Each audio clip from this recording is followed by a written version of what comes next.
Cette confiance, je m'en sers pour être une killeuse au départ, quoi.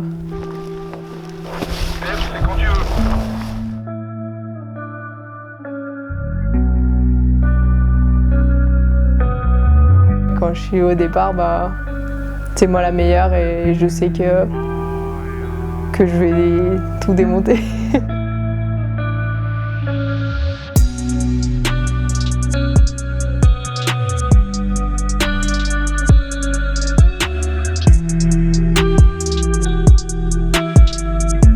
Janvier 2021, le jour se lève sur l'Alpe d'Huez et la deuxième partie de saison des bosseurs français commence.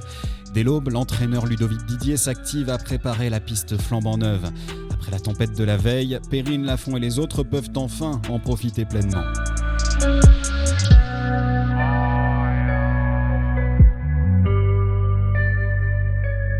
Ah, c'est magnifique.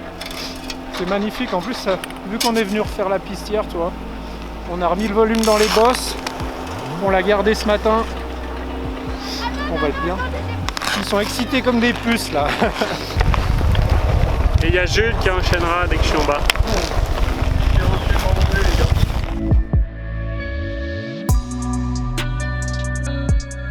Un grand soleil, quelques enfants des écoles de ski en spectateurs. Le groupe enchaîne les runs, affamé, un mois après la dernière Coupe du Monde en Suède. Un mois avant d'Irvaler pour sa reprise.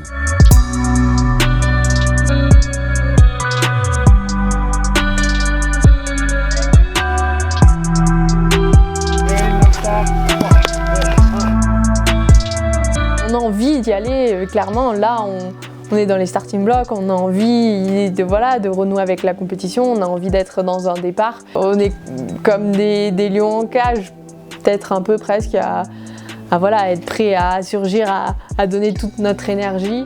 L'énergie d'une championne intouchable cette saison. 3 victoires en autant de manches de Coupe du Monde et qui répète encore et toujours ses gammes pour maintenir son niveau. Je sors juste un peu de pied écart.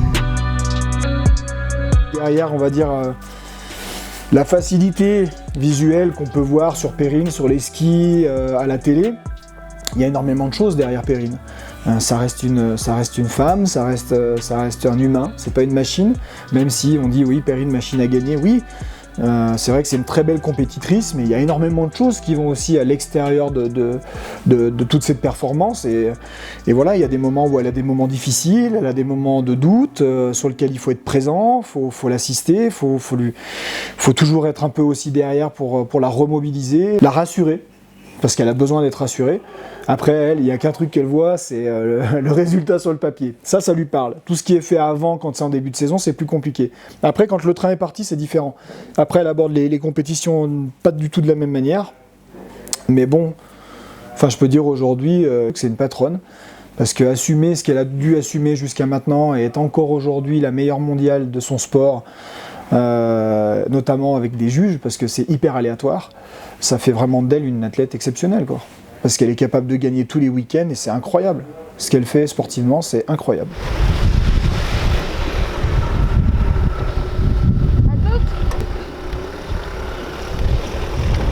Il y a énormément de travail derrière, il y a aussi énormément de doutes. Il ne faut pas l'oublier et elle n'est pas là par hasard, quoi. Voilà, c'est quelqu'un qui est extrêmement précise, minutieuse sur tout ce qu'elle fait, sur tout ce qu'elle met en place.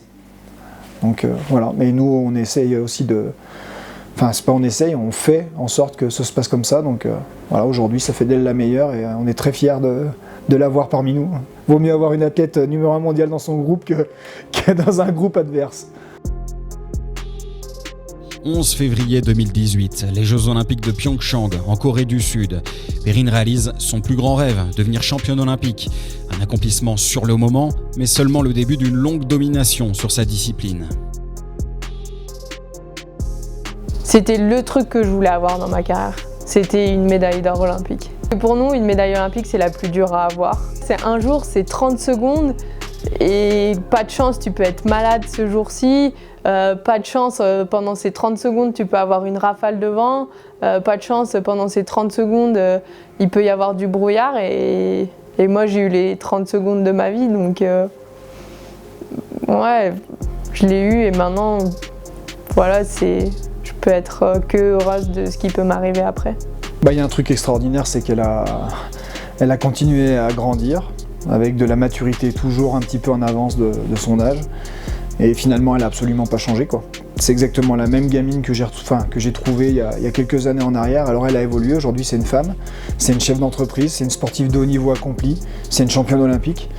Donc ça, c'est des choses qui ont changé, mais au final, c'est son statut qui a changé. Voilà, la personnalité n'a pas changé. Une patronne, oui, mais toujours l'âme d'une grande enfant, à 22 ans. Et qui vont passer la bombe à personne.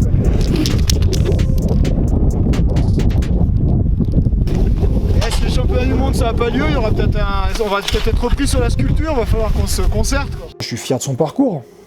Au-delà de l'athlète de haut niveau qu'elle est devenue, je suis fier de la côtoyer, je suis fier de voir ce qu'elle devient, de ce qu'elle peut apporter aujourd'hui à l'équipe, au ski de boss français aussi, parce que c'est aussi grâce à elle que le ski de boss français rayonne. Donc c'est le travail d'une équipe qui est mis en lumière par une personnalité qui est Perrine. Donc voilà, pour moi, si on m'avait dit ça il y a 7 ans en arrière, je l'aurais peut-être pas cru, quoi.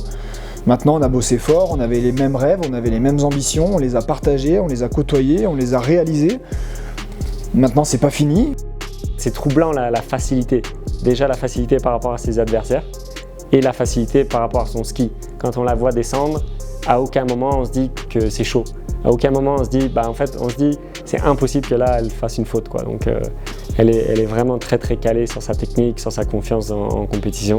Statistiquement, je crois que le dernier run que j'ai loupé, c'était il y a 4 ans. Donc c'est sûr que cette confiance, je m'en sers pour être une killeuse au départ, quoi. Ouais, vraiment. Ce qui fait c'est une championne, elle a deux mentalités très distinctes. Elle a la mentalité de l'entraînement, où elle est tout le temps en danger, où elle doit tout le temps progresser, et elle peut être battue par n'importe quel de ses rivales à tout moment. Et puis après, il y a un seul moment où elle se dit que c'est la meilleure, et c'est 30 secondes chaque week-end, quoi. Juste au moment avant de pousser sur les bâtons, c'est là où c'est la championne. Mais sinon, le reste du temps, elle est tout le temps en danger, elle doit tout le temps progresser. Et voilà, c'est d'avoir ces deux mentalités-là qui fait que maintenant, elle gagne tout, quoi. Je l'exprime pas trop, mais clairement, tous ces titres que j'ai eus, ça me donne de la confiance. Et toutes celles qui sont au départ autour de moi, qui ont envie de faire mieux que moi, elles n'ont pas le palmarès que j'ai. Et ça, rien que de se dire ça, ça me met en confiance. Et quand je suis au départ, je sais que... je me conditionne dans cette bulle que c'est moi la meilleure et que de toute façon... avec tout ce que j'ai fait, tout ce que j'ai eu et tout ce que j'ai travaillé, je peux que faire un run de fou, quoi. Et c'est sûr que ouais, quand je suis au départ, c'est moi la meilleure et je sais que je vais tout démonter. Ça fait bizarre de dire ça. La soif de victoire encore, malgré un palmarès déjà colossal. Mais un titre qui lui manque, un titre qu'elle convoite avec avidité, celui de championne du monde.